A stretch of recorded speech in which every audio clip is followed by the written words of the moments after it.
Services, nobody is बंद, सभी यहाँ पे खुला हुआ है। बस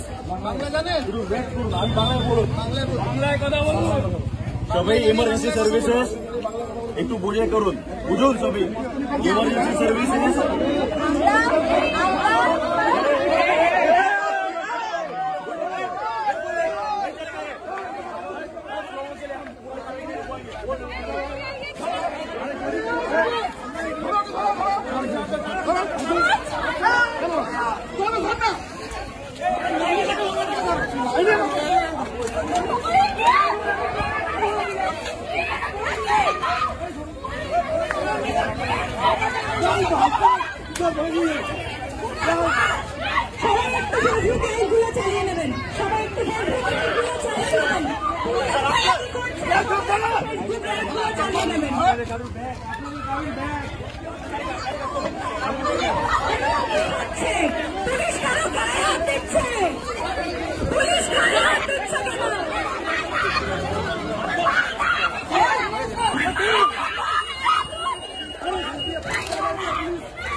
पकड़े ऐड करिए इनको।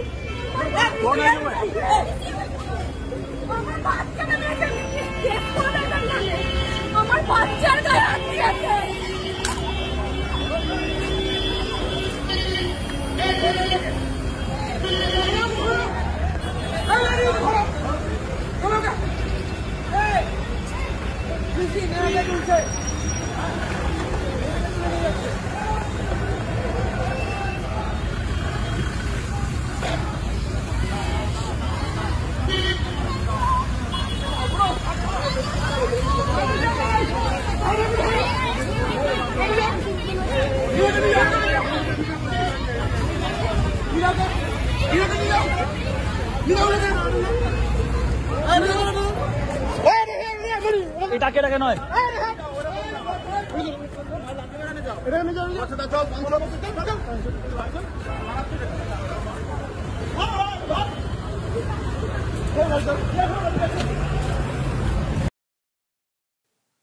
এই রাজ্যে যা খুশি হবে ঘটবে, কিন্তু প্রতিবাদ করা যাবে না। প্রতিবাদ করলে, রাস্তা অবরোধ করলে বা রাস্তাতে নেমে প্রতিবাদ জানালে পুলিশ টেনে হিঁচড়ে বা মারধর দিয়ে তুলে দেবে।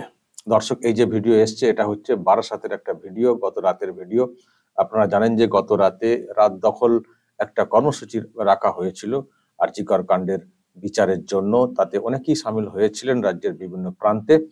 আর দেখুন, এই ভিডিও সামনে এসছে, পুলিশের অফিসাররা সেখানে গিয়ে একেবারে হুমকি দেওয়া, হুঁশিয়ারি দেওয়া, মারধর করা, তারপর আবার অনেককে তারা তুলেও নিয়ে চলে যান। তো এই হচ্ছে ব্যাপার দর্শক। এই রাজ্যে শাসকেরই মানে সব আর কি, ওরাই মারবে, ওরাই বিচার চাইবে, ওরাই প্রতিবাদ করবে, ওরাই রাস্তা দখল করবে, ওরাই অবরোধ করবে, সব ওরাই করবে। সাধারণ মানুষের কোনো জায়গা নেই। আর ওরাই করে বলতে কি, ওরা মানে ওই দেখনদারি করবে, বিচারটা মানে পাইয়ে দেবে না, বিচার হবে না। সাধারণ মানুষ বিচারের দাবিতে যখন তারা রাস্তাতে নামছেন, বাধ্য হয়ে নামছেন, কারণ অনেকগুলো দিন চলে গেল। সেই 9 তারিখের ঘটনা আগস্টের, এটা সেপ্টেম্বর মাস পড়ে গেছে, এখনো বিচার নেই। সুপ্রিম কোর্টও ওই তারিখ পে তারিখ শুরু করে দিয়েছে, তদন্তে কোনো অগ্রগতি দেখা যাচ্ছে না। যে ধরনের অগ্রগতি হওয়া দরকার ছিল সিবিআই তদন্ত হাতে নেওয়ার পরে, কিন্তু সেটা হচ্ছে না, কারণ যেটা বলা হচ্ছে যে তথ্য প্রমাণ লোপাট করা হয়েছে। তো যখন এইসবের বিষয় সামনে আসছে এবং মানুষও ক্ষুব্ধ হচ্ছেন, বিচারের দাবিতে তারাও রাস্তাতে নামছেন, এরকমই গতকাল একটা কর্মসূচি নেওয়া হয়েছিল, কিন্তু দেখুন তাদেরকে রাস্তা থেকে কিভাবে টানা হিচড়া করে, এবং বাচ্চাকেও ছাড় দেওয়া হয়নি। একটা বাচ্চাকে দেখলাম, তাকেও টানা হিচড়া করে নিয়ে একেবারে চলে যাওয়া হলো, এবং গাড়িতে বন্দি দেখতে পাচ্ছেন। 18 জনকে নাকি ধরা হয়েছে, এমনটাই খবর। পুলিশের কাজে অসহযোগিতা, এটা নাকি পুলিশের কাজে অসহযোগিতা করার জন্য ধারা। আসলে পুলিশ তো এগুলো করে থাকে মানুষকে জব্দ করার জন্য, মানুষকে ফাঁসানোর জন্য, এরকম তো করে থাকে, এটাও তারই একটা অঙ্গ আর কি। আমি শুধু ভাবছি যে পুলিশের এই অফিসার বাংলা তো বলতে পারেন না, যা বুঝলাম ভালো করে, তো এই যে পুলিশের যারা এইগুলো করছেন, সে বাঙালি হন আর অবাঙালি হন যাই হন, পুলিশের উর্দি পরে যারা করছেন, তারা যা করছেন আমার তো মনে হয় এবার পুলিশের বিরুদ্ধে মানুষ এমনিতেই ক্ষিপ্ত হয়ে উঠেছেন, এবার পুলিশের বিরুদ্ধে না বিদ্রোহ ঘোষণা হয়ে যায়। মানে পুলিশকে সামনে থেকে করতে হচ্ছে, হয়তো কেউ বলবে উপরের নির্দেশ তারা পালন করছেন। আরে উপরের নির্দেশ পালন করছেন, আপনাদেরকে তো একটু মানবিক হতে হবে, নাহলে তো আপনারা উপরের নির্দেশ আপনারা পালন করছেন, কিন্তু যারা নির্দেশ দিচ্ছেন তারা সামনে আসছেন না, আপনাদেরকে লেলিয়ে দিচ্ছেন তারা, আর আপনারাও সেই কথা শুনে ঝাঁপিয়ে পড়ছেন। তো টার্গেট হলে তো আপনারাই হবেন শুরুতে, যারা নির্দেশ দিচ্ছেন তাদেরকে তো হাতের কাছে পাওয়া যাচ্ছে না। তো আপনারা যখন ফিল্ডে নেমে কাজ করছেন, আপনাদেরকেও তো একটু মানবিক হতে হবে। টানা হিচড়া করে একটা অবরোধ যদি কোথাও তোলার ব্যাপার থাকে, একটা প্রসেস আছে, একটা সুন্দরভাবে বলে টোলে বা কিছু করে করা যেতে পারে। যদি টানা হিচড়া করে মারধর দিয়ে টানতে টানতে তুলে দেওয়া হয়, এরকম একটা সেন্টিমেন্ট তৈরি হয়ে গেছে, মানুষের মনে একটা বিরাট ছাপ ফেলে দিয়েছে আর.জি. কর কাণ্ড। তো সেখানে যদি আপনাদের একটু মানবিক স্টেপ না হয়ে অমানবিক স্টেপ এরকম জোর জুলুম করার চেষ্টা করেন, তাহলে টার্গেট তো আপনারা হবেনি। যা করছেন পুলিশের লোকেরা, আমি কদিন ধরে দেখছি, পুলিশের সবাই খারাপ এটা কখনো আমি বলি না, সেটা ভালো করে আপনারা জানেন, সবাই খারাপ না, কিন্তু কিছু পুলিশ তারা এমনই নেতাগিরি করছেন এবং অন্যদেরকেও চাপিয়ে দিচ্ছেন তাদের সিদ্ধান্ত, সেটা করতে গিয়ে নিরীহ মানুষের অনেক ক্ষতি হয়ে যাচ্ছে। তো এটা মানুষও কিন্তু আর এটা ভালোভাবে নেবেন না আগামী দিনে। এবার কি হবে, এই কিছু পুলিশ নেতার জন্য সাধারণ পুলিশের ক্ষতি হয়ে যাবে। মানে যদি ওই মানুষ ক্ষিপ্ত হয়ে যান, যদি পুলিশের বিরুদ্ধে বিদ্রোহ ঘোষণা করে দেন, মানে এখন তো এমন হয়ে গেছে যে পুলিশ মানে প্রথম টার্গেট হয়ে যাচ্ছে। মানে মানুষের এখনো টার্গেট বলতে এখনো কাউকে কিছু করছেন না মানুষ, কিন্তু টার্গেটের জায়গায় চলে আসছে। আমরা দেখেছি বাংলাদেশে এরকম হয়েছিল, পুলিশ ওই শাসকের কথা শুনে চলতো তখন, তো সেই সময় পুলিশের যা হাল হয়েছিল, এবং পুলিশ প্রথম টার্গেট হয়ে গেছিল সাধারণ মানুষের। তো সেই জন্য যে দৃশ্য আমি দেখছি, তাতে জানি না যে পুলিশের মানে কি হাল হবে আগামী দিনে। আর আমি গতকালকে আরেকটা ভিডিও দর্শক দেখলাম, যেটা হচ্ছে কোচবিহারের মাথা ভাঙাতে হয়েছে। সেখানে আবার তৃণমূল কংগ্রেসের লোকেরা মারধর মানে করেছেন, মানে যারা ওখানে প্রোগ্রাম করছিলেন তারা যে সব ওই একে টেকে প্রতিবাদী ব্যাপার করছিলেন। তো সেই সময় যেটা হয়েছে, ওখানে ওইগুলোকে মানে মুছে টুচে দিয়ে করা হয়েছে, এবং তারপর মারধর ইত্যাদি সব অনেক ঘটনা ঘটেছে কোচবিহার মাথাভাঙা এলাকার। আমি তারও একটা মানে খবর মানে দেখছিলাম দর্শক, ওখানে গন্ডগোল হয়েছে, মানে মারধর করা হয়েছে, বয়স্ক লোকেরাও ছাড় পাননি, বয়স্ক লোকদেরকেও দেখবেন। আমি আপনাদেরকে একটু ভিডিওটা একটু প্লে করবো, দাঁড়ান ওয়েট।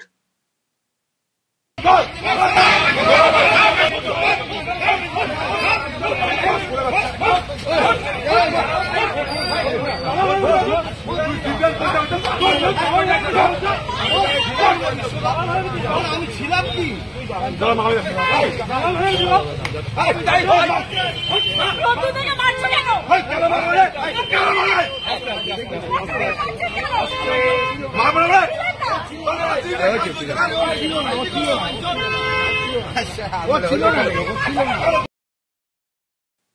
দর্শক দেখছেন, বয়স্ক মানুষ তারাও ছাড় পাচ্ছেন না। এদিকে তো পুলিশের বিষয়টা দেখলেন। তো আমি যেটা দেখাচ্ছিলাম একটু আগে, যে কোচবিহার মাথা ভাঙাতে হয়েছে গতকালকে প্রতিবাদ কর্মসূচি, ওখানেও হচ্ছিল, রাত দখল হচ্ছিল। তো সেখানে তৃণমূল কংগ্রেসের লোকেরা গিয়ে মুছে টুচে দিয়ে এরকম অত্যাচার করেছেন। এই হচ্ছে ব্যাপার আর কি। এইসব একদিকে হবে, অন্যদিকে আবার ভালো ভালো কথা বলবেন অভিষেক ব্যানার্জি, আবার দেখবেন হয়তো অ্যাকশন নিয়ে বলবেন এই তো আমাদের পুলিশ অ্যাকশন নিয়েছে। আসলে এগুলো সব আই ওয়াশ।